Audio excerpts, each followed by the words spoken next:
Hello there everyone, welcome back to my channel. Thank you ever so much for joining me today. Now today's video is actually not going to be a Chaos Roundup. The reason for that is because honestly, with only one event this week and the Chaos being Diablos' summon board, and honestly it being one of the easiest Chaos fights I've done in a very long time, I decided to take a different approach with the video. For those of you who wanted to know who I used for Diablos Chaos, I used Lulu, Vayne and Leo, and basically just delayed Diablos until he died by taking advantage of the fact that Imperil overrides physical resistance, and therefore Lulu was keeping him at bay with Imperils and enchanting the party with fire, and then you just take advantage of pretty much everything that Leo and Vayne has to offer and just kept hitting him until he fell over. But today instead, I'm actually going to take you guys through my offline mode stream that I did last week and will actually be continuing to do every Sunday over on Twitch. And I thought you guys might like to know a little bit more about it, as I get a lot of questions asking what offline mode is, what I stand to gain from it, and why I've actually decided to conduct such an experiment. So if that's something that you guys are interested in, then stay tuned and keep on watching. Before we continue, don't forget to check out all of the social media links in the description box below, including Twitter, Twitch, Discord, and Patreon. On Twitch, every Sunday I aim to cover my offline mode progress, so if you'd like to see more of what you'll see in this video, then definitely come and check out the link on Twitch. And then obviously with Patreon, I always shout out one of my random patrons to give thanks and appreciation to every single person that comes and supports the channel further, and today that person is going to be Nomad96. So thank you ever so much for your support. It means the absolute world to me in this particular time of financial difficulty for everybody, I'm sure. So thank you ever so much for that. Don't forget to check out all of the associated websites for Dissidia, Final Fantasy, Opera Omnia, including Dissidia DB, Dissidia Info, and the Tombury Troop. And of course, don't forget to check out all of the other content creators for Opera Omnia as well. So what is offline mode exactly? Well, actually it was an idea that was presented to me while I was streaming regular Opera Omnia by one of my patrons, Jacob, who I'll just pop up on the screen here, so thank you very much for that. The idea of it is to go from a new account right from the beginning of the game and go through all of Opera Omnia, or as much of it as physically possible, without ever touching the draw tab on the game at all. So no pulls, no free pulls, no tickets, no nothing. You are working through the game as if the game had no gacha element whatsoever. So therefore you'll have access to power tokens, you'll have access to weapons you can get from lost chapters, you'll get early game weapons, like you get some cloud stuff at the beginning of the game through novice missions. But basically what I wanted to do is try and experiment by using the perspective of a brand new player, because gacha games are actually very overwhelming if they've been around for a long while to a new player. So I wanted to use the knowledge that I have gained since playing the game from the very beginning. I am actually a day one player, to then see what it's like to go again from the very beginning and see how far you can get without actually having to pull on anything, having to take on resources, worry about gems, worry about tickets, anything like that. And I thought, well, if you can get to the end of the story at least, then that's actually a very, very large amount of content that you can go through without ever having to touch your wallet, without ever having to touch gems, without ever having to touch the gacha related part of the game at all. And I thought it'd be a really fun experiment.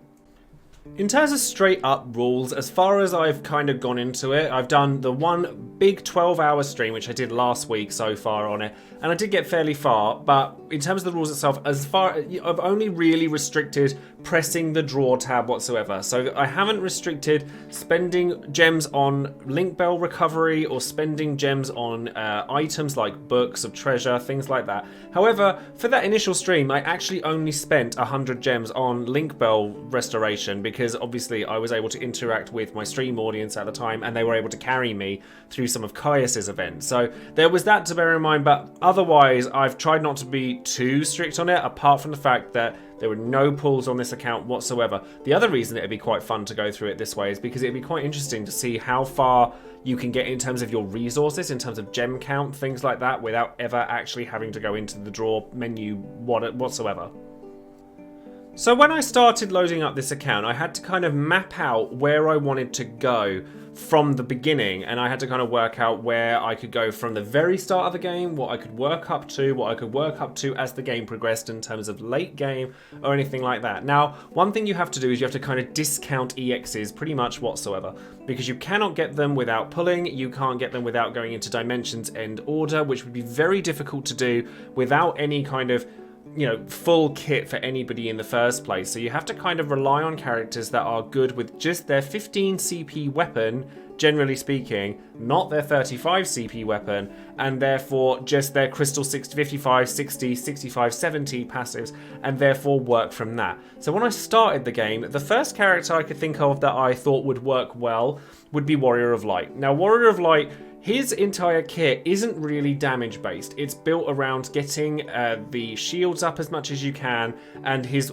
15 and 35 CP weapon actually aren't all that important. The main thing you want from his 15 CP weapon are the stats that you get from it. So honestly, if you would like to try this for yourself, I would very heavily suggest re-rolling until you got Warrior of Light 15 CP. I actually chose not to do that. I wanted to just go fresh from whatever I had, and I ended up with Rem's 15 CP weapon instead. Now, Rem is fine, but I also thought that because crystals are going to be quite split, because you're not going into events as much, you're not going to be able to finish like the hard level stuff as much, you're not going to be able to get crystals for as many characters as you ordinarily would. So I thought, well, if I could pick up one character of each coloured crystal, then I'm pretty much going to be set for a long time, and that's because of the godliness that is Mog's Gym.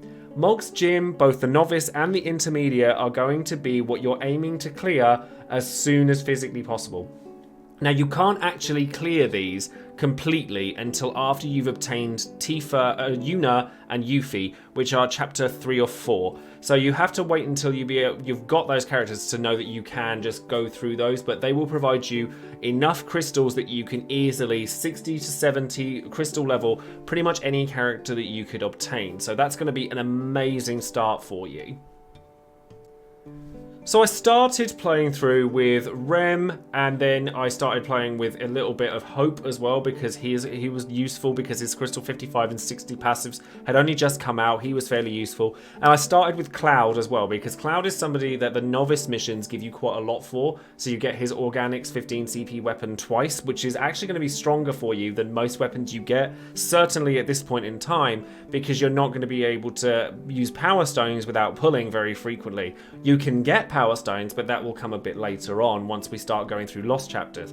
But once I obtained Cloud and I kind of got all the bits I needed for him, and I finished chapter 1 and I started unlocking the novice missions and the chocobo boards and things like that, I started clearing through those, and then I started having to wonder about power tokens. Now, I could spend 10 power tokens and get any character's 15 CP weapon, but I decided that it would be better to not spend them at all until after I could obtain more of them. So you can obtain 10 from finishing chapter 1, 10 from the chocoboard, one of the beginner players' chocoboards, and you get another 15 from clearing the interlude, which is at the very end of Act 1 of the story mode. Now, 10, 10, 15 is 35 power tokens. That will allow you to buy a 15 and a 35 CP weapon for any character in the game. And because of quality of life changes, when you buy a character's 15 CP or 35 CP weapon from the shop, you're actually able to obtain the character on top of it. So I kind of got into my head thinking, well, which character works really well with just their 15 and 35, and which character is going to give me the most bang for my buck with those just those weapons. And I figured that Aranea is probably still the strongest character in the game for this particular experiment, despite the fact that she doesn't have her EX, because her 35 is what makes her overclock buff last that much longer and gives her all the skill uses that she needs. She still gets set overclock because it's her 65 passive, so a Bloomstone would go very well to her as well when we can eventually start earning them. And then she gets high boost lance as long as she's got overclock as well. That's got nothing to do with her EX or anything like that. Without her EX, it's painful. Like, her damage is going to be significantly lower than it would be if she had it, but that's definitely the character that I kind of got in my mind that I want to aim for. And I still haven't got to that point yet, because I'm at about chapter 8 in the story after having done the 12-hour stream. So I've still got a little way to go. Hopefully maybe Sunday or next week we'll be able to reach the point where we can get to Aranea. But I think that she's the one that I'm targeting. Definitely leave a comment below if you think that there is a better choice than Aranea for getting their 1535, their EX-less base kit to the strongest it can be. But Now that I'd figured out where I wanted my end game to go, I then had to kind of consider where I wanted to go from the point I was at with just Cloud, Rem, and Hope. So I thought, well, I want a character that's got AoE Brave HP damage, and Squall is somebody that actually like turns up quite a lot in like some of the novice missions, things like that. You have to get Squall in order to progress in the story, because after a certain point you have to obtain some of the characters that you would get in Lost Chapters, and Lost Chapters are actually where the meat of what you're going to be earning is going to go, because you're going to want a character that you could obtain their armor and their weapon with ease. Story characters, you don't get their 15 CP weapon, so characters like Ishtola, characters like anyone, Lightning, Papalimo, anyone like that are not going to come as easily because you cannot obtain their weapons just by playing through the game. You have to exchange power tokens for them or pull for them. So obviously those are completely discounted. So then I thought about Lost Chapters, and I was looking through all the Lost Chapters, and I settled on Squall to begin with because he was initially very strong. He has Brave HP attacks, 100% HP, AoE Brave HP attacks as well, but he takes a little bit of setting up. So I thought, oh no, there's got to be better than this. I then settled on Agrius as well, because I thought, hold on a minute, Agrius's Knight's Pride is the thing that you actually want from Agrius, as well as the paralysis. And she still gets her paralysis, like the guaranteed paralysis at the very least, from her 65 passive. So she doesn't actually need her 35 CP weapon to be really strong. She just needs to be able to get her Knight's Pride up from the beginning, like use that first, and then she has an AoE Brave HP attack. She also has HP regen attached to her Knight's Pride and attack max bravery buffs on top of it. So I thought, oh, Agrius is perfect for this. And I chose to go for Agrius before Squall, actually. And Agrius stayed in my party the whole time. She did not let me down once. She was brilliant, and I absolutely loved using her. But once I'd got on her, and once I'd got on Squall, I thought, well, there's my AoE attacker, and there's my sort of battery healer, all-purpose character. So I was continuing for a little bit with Agrius, Cloud, and Squall, and then I thought, hold on a minute. Squall doesn't play very well with other battery characters because he wants his initial bravery to be low, or his bravery to be below his initial bravery so he can get the plus version of his skill straight away. Otherwise, you're having to use a single target HP attack before you have your AoE one. And then that means that you're going to be slogging through a lot of stages, because there's a lot of story stages. There's a lot to go through. So I thought, oh god, this is going to take forever. And then I kind of looked at Ramza as well. I thought, because Ramza has bravery gen, Ramza has like shout is like the main thing you use with him, and that's the extra passive he gets from his 15 CP weapon, not his 35. But Galvanize with the C60 passive is actually still pretty good. You can still get the stacking Galvanize buffs, but you equally still get his HP attack plus for his 55 passive and his 15 CP weapon together. So I thought, oh, Ramza gives me my support character, my offensive support character that sits really nicely alongside Agrius. So we were feeling some FF Tactics fantasy, and it was really good. But Squall, like I said, doesn't play well with batteries without having Solitary Lion buff on him at all times, so I thought I need to change him.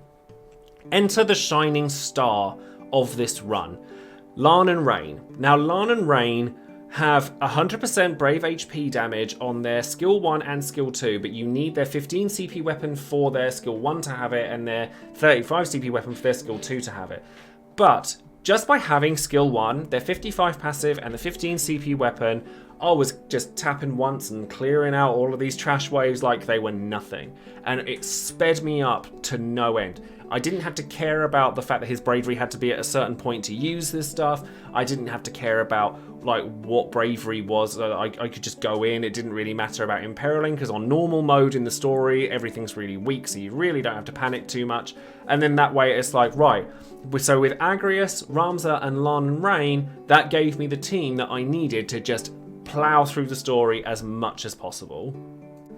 Okay, so we have our main team to go through the story, but I actually did discover a fair few other characters that worked really well. So as I said, my team for going through the story with no pulls whatsoever, just their 15 CP and their base kit, was Agrius, Lan and Rain, and Ramza.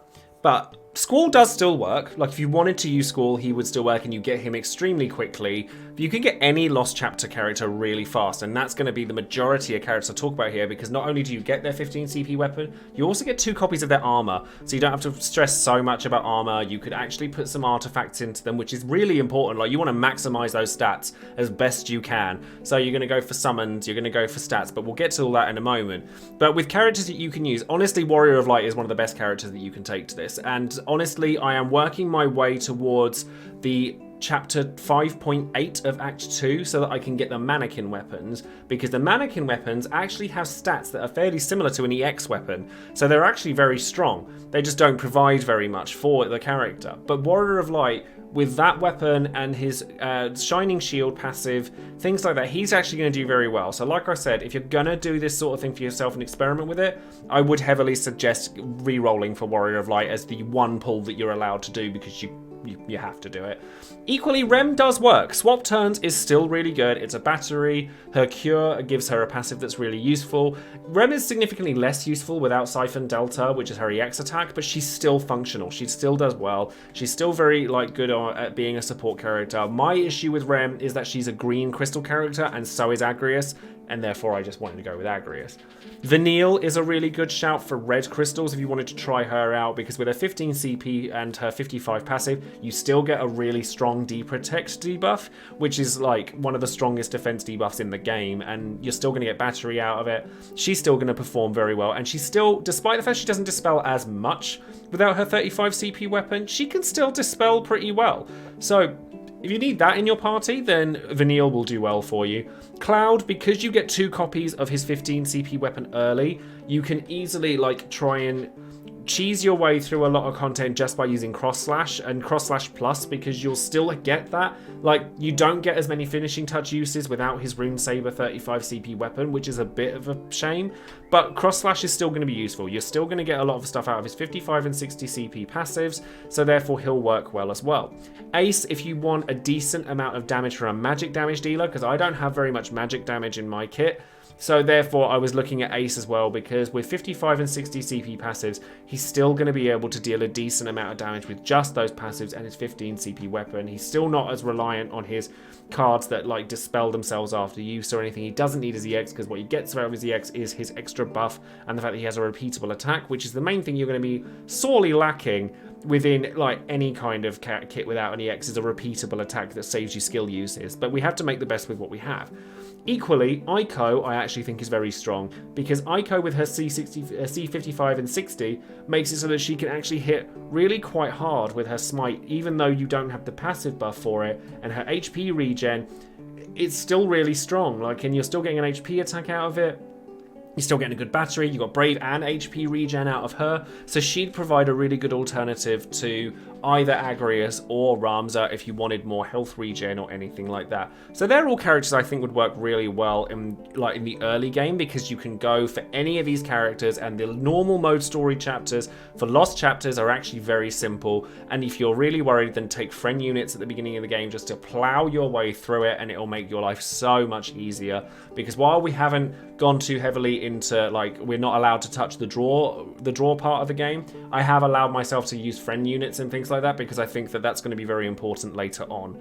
Late game, obviously I've already spoken about Aranea, but I equally think that Ignis with just his 15 CP weapon and his 55 and 60 passives will work really well as well, because his buffs are attached to his C60, so his different plates, different dishes, they're actually attached to his C60. His 35 CP weapon extends the buff Ambrosia for him, so it's not as important. Obviously it would be nice if he had it, but I think he's a character that would function very well with just his 15 CP and his base kit. So let me know in the comments below if there's any other characters that you think would work, because I'm still working through this and I'm kind of giving you guys a log of how everything is going and how everything works with this experiment. But I'm very, very curious to hear everybody else's opinion. So if you can think of a character that works really well with just their 15 CP weapon, preferably from a Lost Chapter, that can rely solely on their 55 and 60 passives to make their skills usable, then I'd love to hear from you. Leave a comment down below. So at this point in time, and we're talking about 12 hours of gameplay here, I'm at chapter 9 and I have around 73,000 gems. So we're approaching the first pity for a character, should I choose to then pull for a character somewhere down the line, but obviously we won't be doing that for as long a time as possible. I have yet to come across anything that's caused me actual issues as of yet. Like, I've been able to clear everything. I've been able to make sure I get to where I need to be in terms of just plowing through the story, because that's where the majority of my focus has been. I managed to get the characters relatively easily. I think Agrius being the first character I went through, I had to use a few friend units to get through the stages quickly, but I didn't have an issue actually clearing them.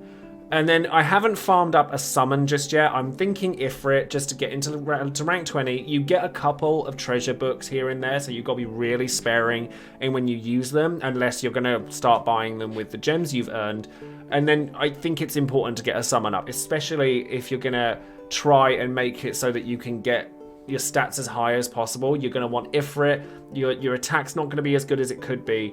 You're going to want Ifrit. You're going to want artifacts. So you're going to want to farm those artifacts. As painful and horrendous as it is, it's going to make a huge difference to each of those characters. Because if you get like attack 108 times 3 on, say, Agrius, then she's going to be hitting way harder. She's going to be doing a lot more damage. She's going to just function that much more powerfully. So the thing that I noticed more than anything going through this offline mode playthrough is just how much content there is in this game. And it is overwhelming for a new player. There are 2 acts in the story, and there's 11 chapters in one. We're coming up on, what, 9 in chapter 2? There's so much going on, and the lost chapters, you earn like nearly 7,000 gems per lost chapter if you finish the normal and hard mode. I haven't even touched hard mode of the story. There's all of the summon boards as well that you get up to. Like, so you're looking at, for each summon board, you're looking at, what, 40,000 gems, 400 tickets. So with, what, 7 summon boards now? That's a lot of tickets, like a lot. And then there's events as they come out. There's so much to do in this game. There's so much, and it is overwhelming. So what I would suggest is, in order of how you go about doing everything, is get your Warrior of Light first, make sure that he's as powerful as he can be. Then you go through and you get an AoE attacker, so somebody like Squall, somebody like Agrius, somebody like Lan and Rain, and just establish the team that you want to build. Focus on one team, and then once they're done, you can then expand your team into having more characters. So this actually relates to anyone who's coming into the game, as well as people who just want to conduct this experiment. Focus one character at a time. It will make your life so much easier in the long run.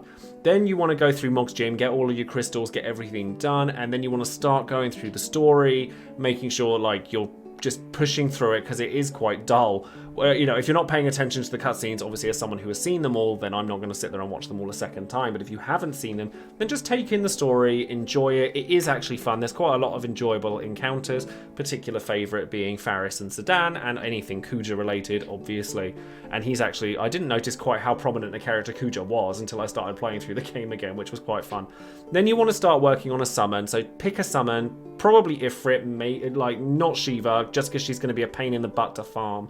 So I'd say Ifrit because he was the first summon board released and he's therefore the easiest. So you want to get your attack stat up as high as possible. Then you want to get your artifacts done for the 3 characters that you plan on using, and then just take it as far as you can while you're saving those power tokens for a character that you really think will work well with just their 15 and 35 CP passive, because the chances are you are only going to get one 35 CP passive for all the time that you're not pulling. So make it count. In terms of like where I think this run will end, I've been carried through a lot of like Cosmos co-ops and things like that. I didn't obviously contribute very much to it, so thank you to my stream audience for doing that for me.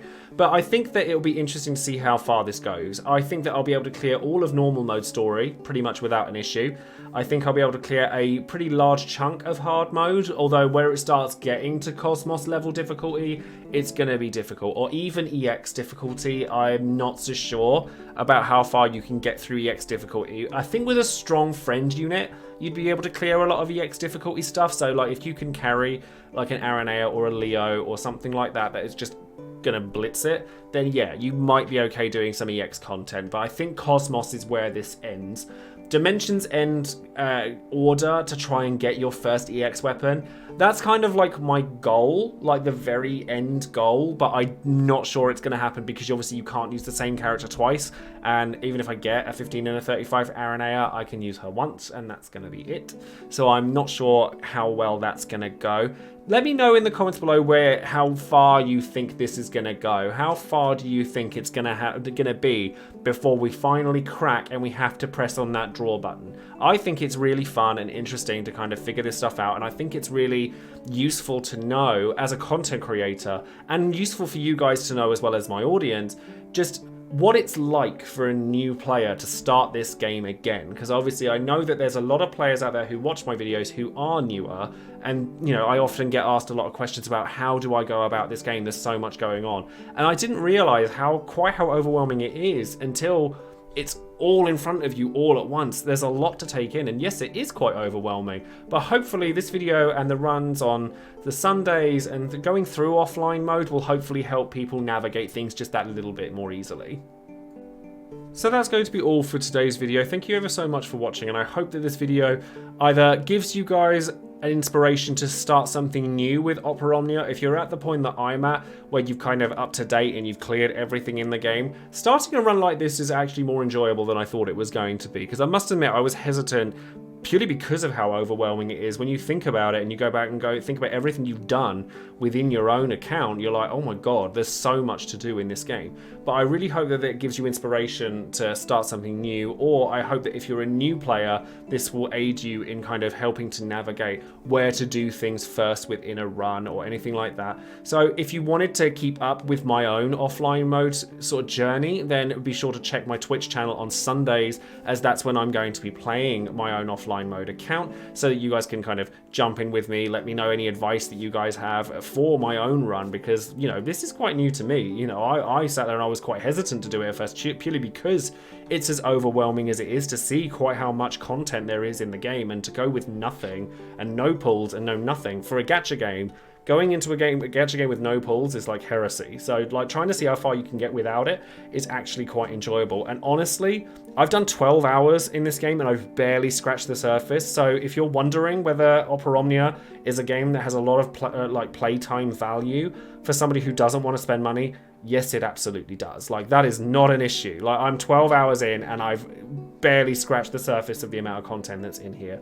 But as I say, that's going to be all for me today. Thank you ever so much for joining me. Don't forget to like the video, subscribe to the channel, and click on that bell for notifications if you want to see more Dissidia Final Fantasy Opera Omnia content. And of course, don't forget to check out the Twitch channel and all of my other social media accounts as well. So that's going to be all from me. Thanks again, and I'll see you all in the next video. Take care.